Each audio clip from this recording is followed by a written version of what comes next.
Hola mis queridos amigos, nuevamente con ustedes, su Dr. Tigre, el que ronca en esta negra noche neoliberal latinoamericana, sudamericana y ecuatoriana, cuando estamos en una situación de zozobra.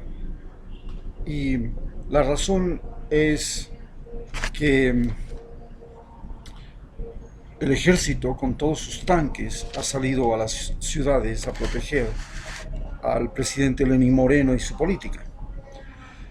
Esto es una confrontación frontal contra los indígenas que tienen secuestrados a policías y militares, número de 50 si no me equivoco, en la provincia de, creo que es de Chimborazo,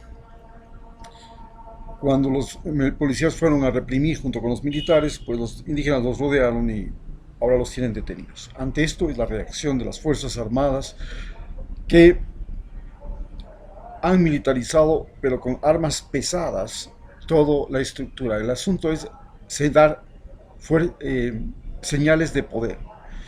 Señal de poder y de que las Fuerzas Armadas están absoluta y totalmente a favor del régimen. Muy claramente esa es su posición.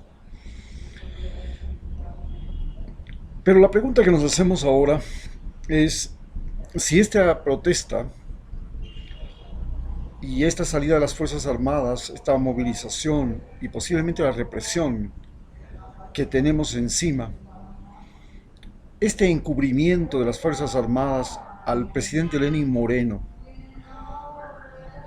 este encubrimiento de las Fuerzas Armadas a las medidas del alza de los combustibles, la obligatoriedad de los empleados públicos de trabajar un mes más, la libertad de sacar capitales del Ecuador, descuentos en ciertos productos de importación, hacen que se justifique la existencia del ejército ecuatoriano. Ya desde antemano, desde 1998, en el que firmamos la paz con el Perú, se puso en duda la necesidad de que exista un ejército ecuatoriano. Se sabía que el ejército ecuatoriano tenía una razón de existir. La razón de existir era el conflicto fronterizo con Perú. Nosotros no tenemos un conflicto fronterizo con Colombia. Este conflicto fronterizo prácticamente se dio por terminado el momento en que se firmó el acuerdo y el reconocimiento por parte de Ecuador de la cordillera del Cóndor como el límite señalado por el Tratado de Río de Janeiro, y aceptamos ese tratado firmado en 1941. A partir de ese momento, la gran pregunta es si teníamos que seguir manteniendo a un ejército extremadamente costoso y que había sido la principal causa del gasto público. Mantener el ejército ecuatoriano no solamente que era mantener aviones costosos, comprar aviones costosos, sino, por ejemplo, preparar pilotos que valen más que los aviones. Porque se supone que el piloto saldrá expulsado del avión y podrá volver a pilotear otro avión. Pero preparar pilotos, preparar marinos para submarinos, son gastos extremadamente altos. Pero además los militares llevan una vida llena de comodidades dentro del Ecuador. Tienen villas para vivir, tienen pensiones, tienen jubilaciones extraordinarias. Ahora hay el rumor de que para jubilarse un general se jubila con $900,000. Esto es una locura en un país pobre. Ya en sí el hecho de que se jubilen con $5,000 es una locura también, pero lo hacen. El hecho de que además les tengamos que mantener casinos, les mandemos a estudiar en estudios universitarios, en centros universitarios de preparación internacional, costosísimos, que valen mucho más que estudiar en Harvard, que mucho más que estudiar en Oxford, y que encima de eso tengamos que mantenerles sus universidades, sus colegios navales, sus colegios militares, cuando la carrera militar debería ser otra carrera universitaria, debería aprenderse en las universidades comunes y corrientes que tenemos. Usted quiere ser policía, pues estudie para policía. Usted quiere ser arquitecto, estudie para arquitecto. Usted quiere ser militar. ¿Por qué tiene que ser en un lugar aparte? Ah, porque necesitan pistas especiales. No, ¿por qué no lo hacemos?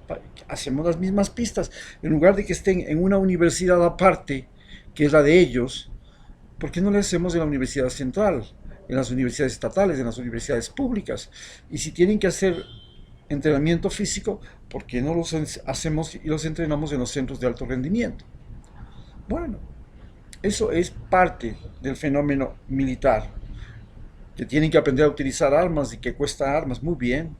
Entonces hagamos centros de entrenamiento para el uso de armas como polígonos de tiro y todo lo demás, pero vinculados a la universidad.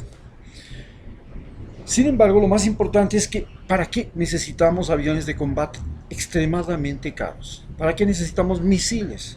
¿Para qué necesitamos drones? ¿Para qué necesitamos submarinos extremadamente caros? Si ya no tenemos un conflicto armado. Ah, no, es que las FARC son un ejército irregular. Lo que necesitamos son policías fronterizos que estén entrenados para combatir a ejércitos irregulares. Las FARC no utilizan aviones de combate, no utilizan helicópteros de combate, no utilizan armas de gran poder de fuego, costosas. Utilizan, sí, eh, bazucas y todo lo demás que pueden utilizarlas y que también podría utilizar el ejército ecuatoriano en la frontera.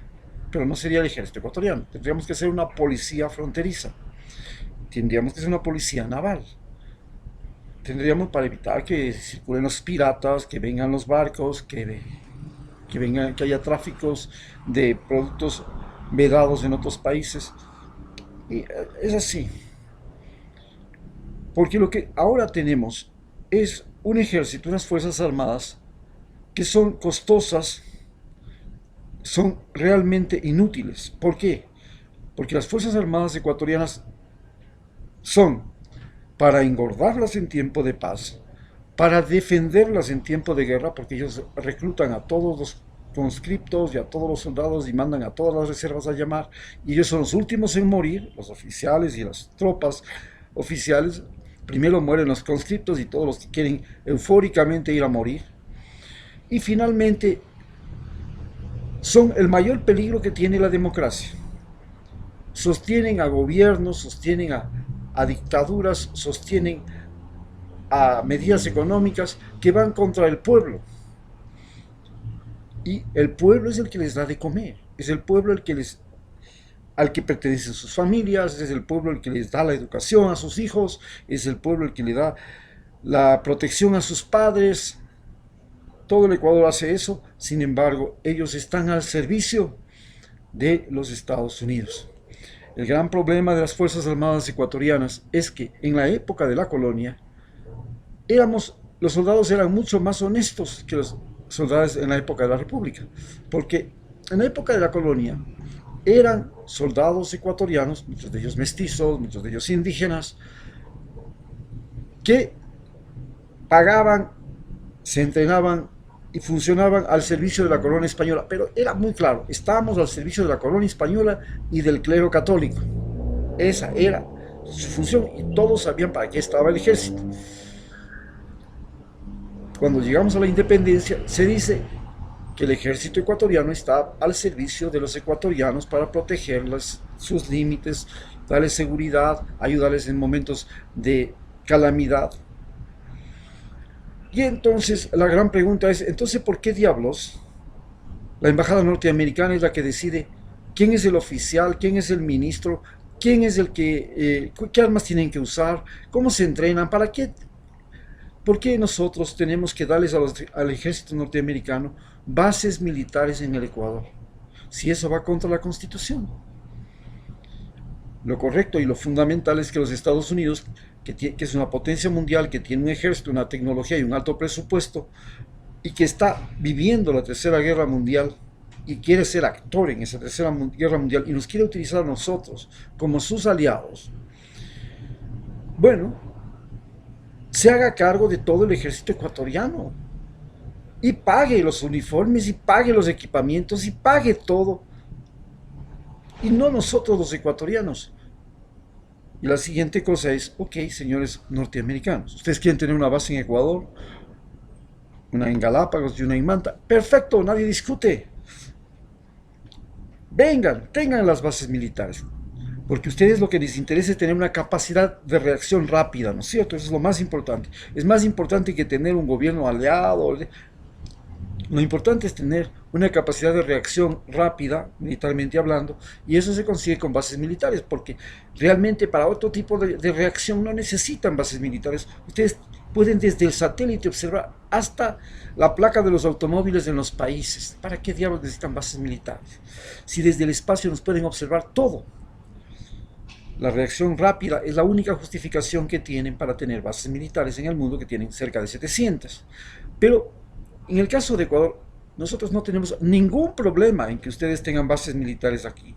Pero hay una condición muy simple. Nosotros queremos ser un estado de los Estados Unidos. Y queremos elegir el presidente de los Estados Unidos. Y queremos poner congresistas en el Congreso de los Estados Unidos. Y queremos libre tránsito de personas y mercaderías entre Ecuador y Estados Unidos. Libertad, como existe en los Estados Unidos, entre todos sus estados. Nosotros no nos oponemos a crear un verdadero Estados Unidos de América, desde Canadá hasta la Argentina, donde haya libre tránsito de mercancías, libre tránsito de personas, donde cada estudiante puede estudiar en el país que le crea que quiere estudiar mejor, donde cada persona puede vivir en el país que crea que puede vivir mejor. Y se acabó el muro de Trump, y se acabó la discriminación, y se acabó eso. No queremos ser patio trasero. No queremos que ustedes nos pongan, los gobernantes, nos pongan medidas económicas, nos pongan a nuestros hombres a matarse contra nosotros mismos, que nos disparen a nosotros, y no queremos que nuestros soldados vayan a defenderles a ustedes en otro país si ellos van a morir por otro país, por ustedes. No, no queremos eso. Si vamos a hacer un solo país, Estados Unidos y Ecuador, chévere, todo lo que ustedes quieran, lo hacemos. Que el FBI venga aquí, que la CIA también trabaje aquí, que la DEA también trabaje aquí, que las leyes de los Estados Unidos también funcionen, que los juicios sean como se hacen en los Estados Unidos, que cada estado tenga su propia constitución, su propio gobernador, su propio parlamento, y nosotros también tenemos nuestro gobernador y nuestro parlamento. ¡Chévere! Nadie discute que queremos eso. Lo que no queremos es tener unas fuerzas armadas a las órdenes del Pentágono que después disparan contra nosotros y nos obligan a tener presidentes que no queremos, gobiernos que no queremos, medidas económicas que no aceptamos, opresión que no necesitamos. Eso es lo que no aceptamos. Entonces, no queremos un ejército. Para eso tenemos que hacer una asamblea constituyente, y en esa nueva asamblea constituyente plantearnos como uno de los objetivos de la nueva asamblea constituyente la desaparición de las Fuerzas Armadas. ¿Por qué? Porque las Fuerzas Armadas ecuatorianas no son Fuerzas Armadas ecuatorianas, son Fuerzas Armadas del Pentágono que nosotros alimentamos, engordamos, les damos jubilación, les mantenemos y todo, y que las engordamos en tiempo de paz, los defendemos en tiempo de guerra, y nos tenemos que cuidar de ellas en tiempo de crisis, porque son nuestro principal enemigo en cualquier crisis. Muchas gracias.